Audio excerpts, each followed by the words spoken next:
오늘부터 볼 말씀은 에베소서 신약성경 에베소서입니다.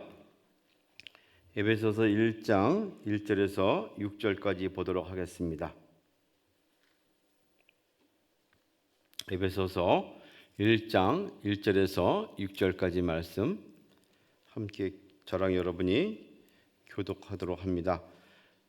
하나님의 뜻으로 말미암아 그리스도 예수의 사도된 바울은 에베소에 있는 성도들과 그리스도 예수 안에 있는 신실한 자들에게 편지하노니 하나님 우리 아버지와 주 예수 그리스도로부터 은혜와 평강이 너에게 있을지어다.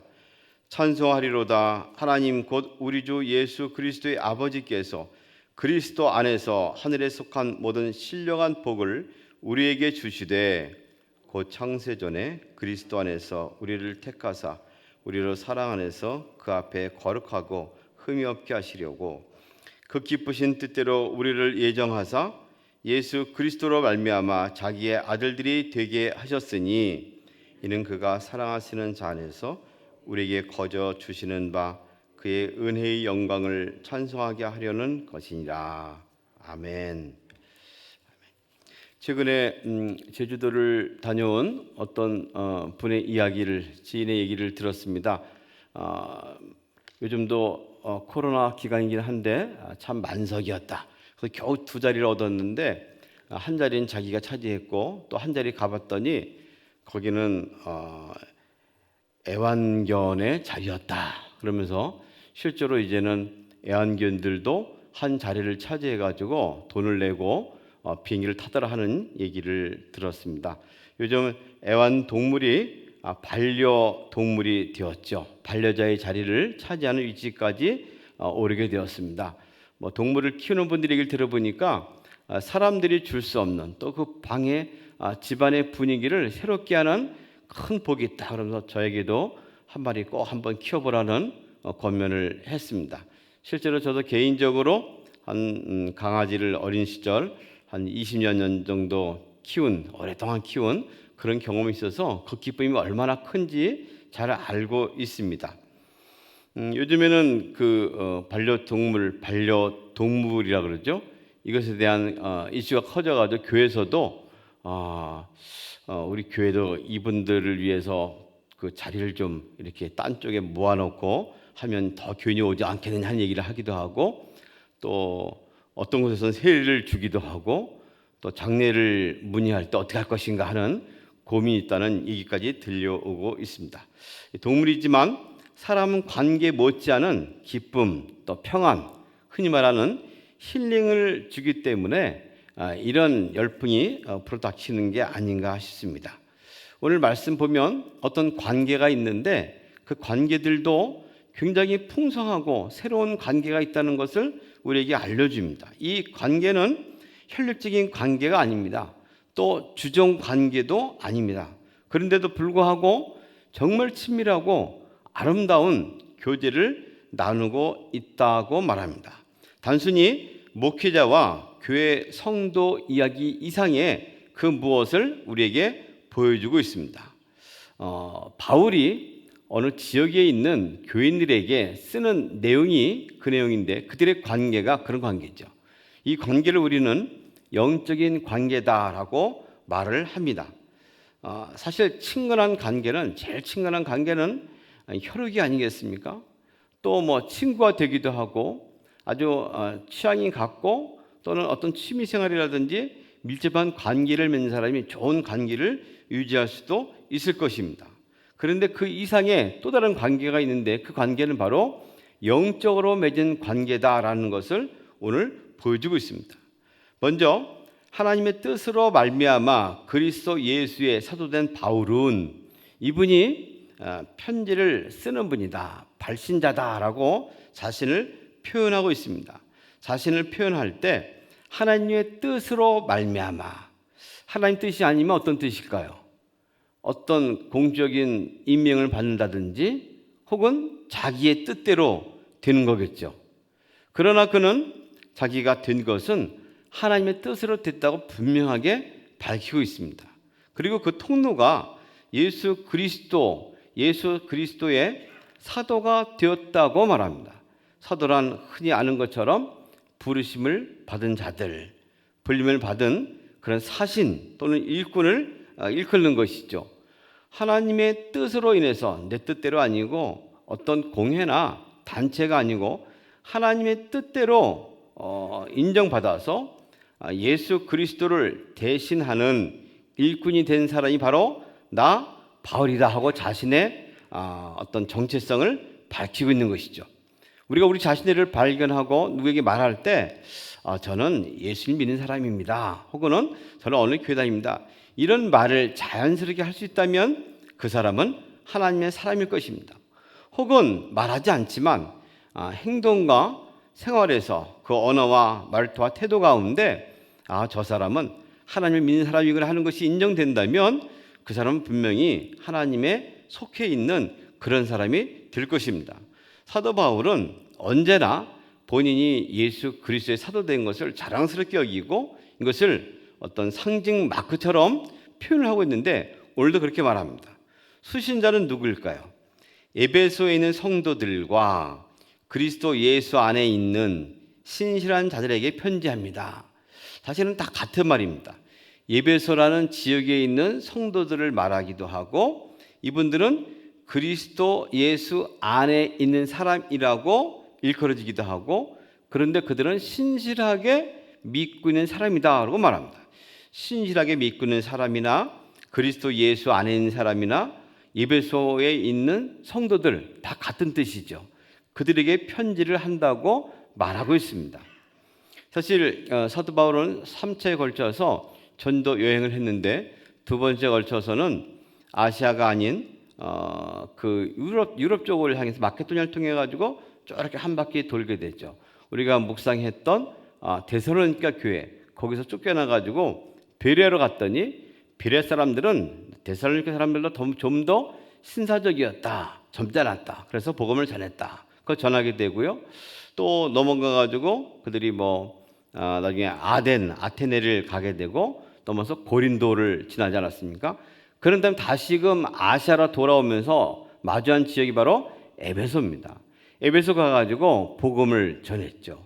그리고 3차 여행은 잘 전했던 1차, 2차 걸친 여행 그 선교지를 다시 한번 쭉 돌아보면서 또다시 에베소에 가서 그들을 마주하고 한 2년 몇 개월 동안 그들에게 복음을 전한 첫 번째 여행 가서는 교회를 세웠고 두 번째 가서는 그들에게 든든히 세웠던 역사를 가지고 있습니다. 그 에베소에 있는 성도들을 말하고 있는 것이죠. 그들은 성도라고 일컬어지는 사람들로서 하나님의 무리가 되었습니다. 그들은 예수 그리스도 안에 있는 사람들이 되었습니다. 그리고 진실하게 서 있는 사람이 되었다고 말하고 있습니다. 이 두 관계는 다른 관계가 아니고 예수 그리스도 그 믿음 가운데 있는 그런 사람들이라고 말하죠. 실제로 믿음 있는 사람들의 관계는 사도 바울과 에베소 교회처럼 어떤 그들 가운데 뜻이 서로 잘 맞는 사람이라든지 혹은 그 가운데 함께 봉사만 열심히 했다라든지 또는 취향이나 성향이 같은 그런 사람을 말하는 것이 아닙니다. 그들을 이어주는 끈은 바로 하나님 그 안에 주어진 예수 그리스도 안에 있다는 것을 말합니다. 멀리 헤어졌다가 다시 만난다. 그 세월이 아무리 오래 있다 하더라도 그들이 만나서 할 수 있는 이야기는 옛날에 함께 했던 추억거리로 그치지 않는 것이죠.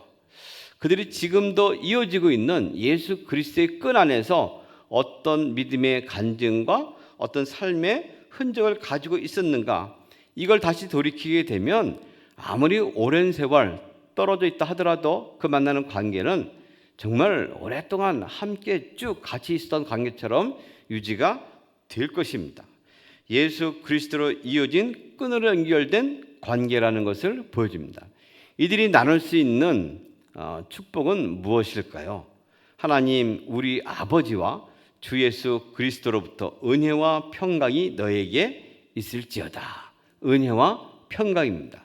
이것은 히브리스식 기도와 그 당시 또 헬라식 기도가 함께 어우러진 말이다라고 말하기도 하고요. 혹은 구약의 인사법과 신약의 인사법이다 말하기도 합니다. 우리는 예수 하나님의 은혜와 그 안에 이루어진 예수 그리스도에 주어진 평화, 이거로 인해서 우리가 살아가고 있는 것이죠.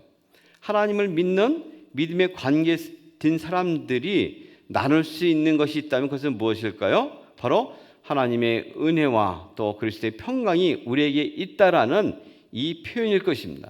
이것이 그 어떤 물질적이고 가시적인 것보다 훨씬 좋은 선물이고 축복의 언사가 될 것입니다. 이제 그것을 나눕니다. 우리는 매번 이런 영적인 축복을 나누고 있지 않습니까? 예배하고 끝날 때마다 세워진 목사님을 통해서 우리는 이렇게 축복을 합니다.